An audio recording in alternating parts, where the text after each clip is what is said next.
उसने फूलदान को उठाकर जमीन पर दे मारा। जोरदार आवाज हुई। कीमती फूलदान तुरंत टुकड़े टुकड़े हो गया। वह झुककर नुकीले टुकड़ों को देखने लगा। आखिरकार उसने 2 गोल टुकड़े चुने, किनारों को कपड़े की पट्टी से लपेटा, फिर टेप से बांध दिया। इस तरह उसने साधारण सुरक्षात्मक चश्मा बना लिया। भले ही यह देखने में साधारण था, उस आदमी के लिए यह बचाव उपकरण था। वह कई दिनों से घर में फंसा था। चश्मा पहनने के बाद उसने सीढ़ियों पर चढ़ना शुरू किया। वह छत की ओर बढ़ा। एक हाथ में धारदार छड़ी थी, दूसरे में चम्मच था। उसने वेंटिलेशन सिस्टम को खोदने की कोशिश की। वह बुलेट प्रूफ शीशा हटाना चाहता था। एस्बेस्टस फ्रेम ढीला होने लगा। टुकड़े गिरने लगे और इस समय उसके बनाए चश्मे ने उसे धूल से बचाया। वह काम करता रहा। पूरी ताकत से खोदते हुए उसने फ्रेम पर एक स्क्रू देखा। उसे घुमाने की कोशिश की, लेकिन वह हिला नहीं। उसका दिल तेजी से धड़कने लगा। उसने जल्दी से चाकू से फ्रेम खोलने की कोशिश की, लेकिन 12 स्क्रू थे जो शीशे को मजबूती से पकड़ रहे थे। वेंटिलेशन सिस्टम में फंसा था। मुश्किलें अचानक बढ़ गई थी। उसने घर के हर कोने की तलाशी, लेकिन कोई उपकरण नहीं मिला। मालिक ने पहले से ही सब कुछ तैयार कर रखा था। उसके पास सिर्फ रसोई के उपकरण थे। फिर ऐसी चालू हुआ। तापमान तेजी से गिरकर 40 से 6 डिग्री पर आ गया। वह केवल कंबल में लिपट कर रह गया। वह निराशा में बाहर की आजादी को देख रहा था। उस रात वह फिर से लिविंग रूम में बैठा ठंडा और बेस्वाद खाना खा रहा था।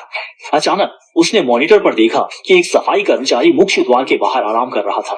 वह उत्साहित होकर तुरंत दरवाजे की ओर भागा। उसने लोहे की कड़ाही उठाई और दरवाजे को जोर से पीटने लगा ताकि सफाई कर्मी का ध्यान आकर्षित कर सके। दरवाजा आवाज को रोक रहा था। वैक्यूम क्लीनर की गड़गड़ाहट में आवाज बाहर नहीं जा रही थी। उसने मदद का नोट लिखा, दरवाजे के नीचे से निकालने की कोशिश की। कागज बाहर नहीं जा सका। निराश होकर वह चिल्लाने लगा। जब तक उसकी आवाज बैठ नहीं गई, वह थक कर गिर पड़ा। सफाई कर्मी ने कुछ नहीं सुना। वह लिफ्ट में चला गया। यह देखकर वह निराश हो गया। वह सोचने लगा, सफाई कर्मी कब आएगा? क्या वह भूख से मर जाएगा? उदास आदमी लिविंग रूम में लौटा। वह गद्दे पर गिर पड़ा। सो जाना चाहता था, फिर कभी न जागना। भूख और प्यास ने उसे उठने पर मजबूर किया। उसने कुर्सी की टांग तोड़ी। चाकू से उसे तराशने लगा। वह लकड़ी में पेंच का आकार बना रहा था। फिर वह फर्नीचर पर चढ़ गया। वेंटिलेशन सिस्टम के पेंच को खोलने लगा। उसने पेंच कसने की कोशिश की, लेकिन लकड़ी का पतला टुकड़ा टूट गया। आदमी ने हार नहीं मानी। उसने एक और कुर्सी की टांग निकाली। इस बार उसने लकड़ी में छेद किया। बहुत मेहनत के बाद उसने पेंच का आकार बना लिया। फिर वह फर्नीचर पर चढ़ा। वह पेंच को खोलने की कोशिश करने लगा। इस बार वह बहुत सावधान था। धीरे धीरे पेंच को घुमा रहा था। आखिरकार उसने पहला पेंच ढीला कर दिया।